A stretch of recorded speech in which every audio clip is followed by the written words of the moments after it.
లో 'బాబు' cinema release అయిన తర్వాత బాగా రికార్డ్స్, బాగా కలెక్షన్‌లు వచ్చాయి. అదే టైంలో ఆ స్పాన్‌లో 'కె. విశ్వనాథ్' గారి 'జీవనజ్యోతి' సినిమా రిలీజ్ అయినప్పుడు మీ సినిమా కలెక్షన్‌లు కొద్దిగా తగ్గాయి అని చెప్పి మీరే ఒక ఇంటర్వ్యూలో చెప్పారు. అంటే కాస్త డిసప్పాయింట్ అయ్యారు మీరు ఆ టైంలో అని చెప్పారు. సో దాని తర్వాత ఎక్స్‌పీరియన్స్ నా సినిమా అంటే ఇలా ఉండాలి అని ఒక స్టాండర్డ్ ఏమన్నా అనుకున్నారా మీరు? నిజంగానమ్మా నాకు విశ్వనాథ్ గారి పిక్చరు, బాపు గారి పిక్చర్ అంటే చాలా ఇష్టం. హ్మ్. మొదట్లో అస్టాండర్డ్ కొన్నప్పుడు ఆదుర్తి సుబ్బారావు పిక్చర్లు సాంగ్స్ టేకింగ్లో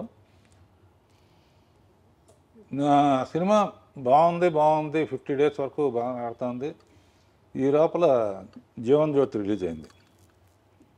నేను యాజ్ విశ్వనాథ్ గారి ఫ్యాన్ లాగా ఆ సినిమాకి వెళ్ళాను. హ్మ్. ఎప్పుడైతే వాణిశ్రీతో ఆ సెంటిమెంటల్ పార్ట్ వచ్చిందో zoo zoo zoo zoo zoo zoo zoo zoo zoo zoo అని పాట ఉంటుంది. ఆ పాట రాగానే ఒకటే అనుకున్నా, మన థియేటర్లో ఈ ఒక్క పాట కోసం మన థియేటర్లో వాళ్ళందరూ కూడా జూ జూ జూ అంటే విశ్వనాథ్ గారి థియేటర్కి వెళ్ళిపోతారు హ్మ్. ఉమ్, హ్మ్. అని స్పోర్టివ్గానే తీసుకున్నామ్మా. తీసుకుని ఆయనతో కూడా నేను షేర్ చేసుకున్నా. హ్మ్. ఎందుకంటే అప్పటి నుంచి ఆయన అసలు ఫ్యామిలీను ఇళ్ళు ఇయ్యే తప్ప నేనే కులుమన వెళ్ళి అక్కడికి వెళ్ళి ఇక్కడికి వెళ్ళి ఆయనలాగా తీయాలనుకునేవాడు. కానీ మళ్ళీ నెక్స్ట్ పిక్చర్కి మళ్ళీ కాశ్మీర్ అని ఇదని అదని రెస్పాన్సిబిలిటీ అంటే ఆడియన్స్కి చాలా రోజులు రాజమౌళి కూడా ఫాలో అయ్యాడు. ఒక పెద్ద పిక్చర్ తీస్తే నెక్స్ట్ చిన్న పిక్చర్ తీసేవాడిని. అవును. బాబు తర్వాత జ్యోతి తీశాను, అడవిరాముడి తర్వాత కల్పన తీశాను. అచ్చా.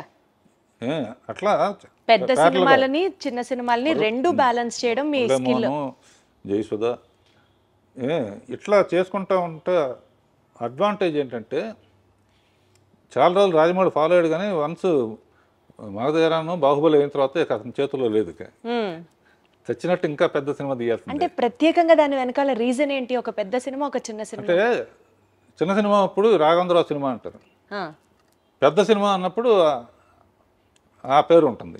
అంటే హీరో పేరు ఉంటుంది తప్పని కదా నేను చెప్పేది. మెయిన్గా అంటే రాఘవేంద్రరావు సినిమా చూడాలి, లేకపోతే దాసరి నారాయణరావు సినిమా చూడాలి.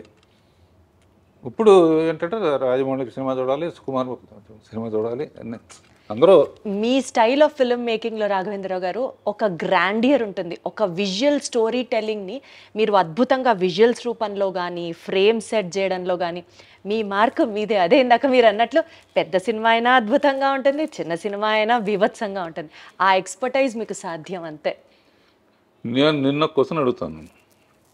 జ్యోతి తీశాను, దేవత తీశాను, బొబ్బులి బ్రహ్మను తీశాను, అన్నమయ్య తీశాను, తర్వాత ఇక ఫ్యామిలీ డ్రామాలు చాలా తీశాను, చాలా ఎమోషనల్ సబ్జెక్టులు అన్నీ. ఇన్ని సినిమాలు తీసి దాని గురించి మాట్లాడితే రాఘవేంద్ర పాటలు బాగా తీస్తారంటారు. కారణం ఏంటి? నువ్వు చెప్పాలి.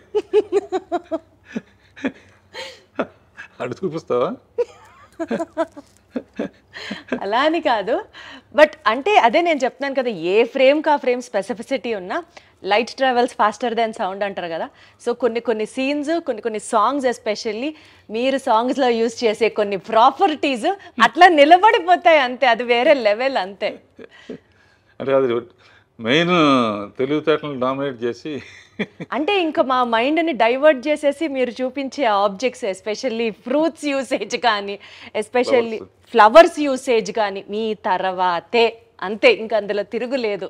పూజ్యులు వెంకయ్యనాయుడు గారు కూడా ఎప్పుడైనా స్టేజ్ మీద స్వర్ణ భారత్ అనే అవును, ఒక ట్రస్ట్ నడుపుతున్నారు. ట్రస్ట్ బాగా చాలాసార్లు వెళ్ళాను, బాగా నడుపుతున్నారు, బ్రహ్మాండంగా ఉంటుందని. ఆయన ఏ స్టేజ్ మీద చెప్పినా కూడా రాఘవేంద్ర సినిమా అంటే స్వర్గాన్ని నేల మీద దింపినట్టే అండి.